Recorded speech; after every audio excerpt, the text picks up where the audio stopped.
আমি জানি আপনাকে আর পাওয়া হবে না, কিন্তু তাতে কি? ভালোবাসা তো পাওয়ার জন্য নয়, অনুভব করার জন্য।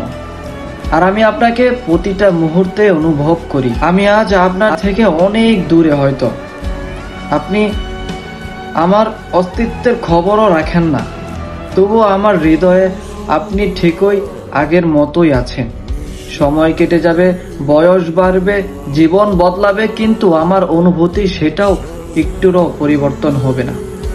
একদিন আমি বৃদ্ধ হব, শরীরে ক্লান্তি আসবে, হাঁটতে কষ্ট হবে, হয়তো হাতও কাঁপবে, কিন্তু জানেন, আমার মনের মধ্যে আপনার স্মৃতিগুলো তখনও ঠিক আগের মতোই তরুণ থাকবে। আপনার সেই হাসি, আপনার সেই কণ্ঠস্বর, আপনার চোখের গভীর মায়া কিছুই হারাবে না, বরং আরো গভীর হয়ে থাকবে।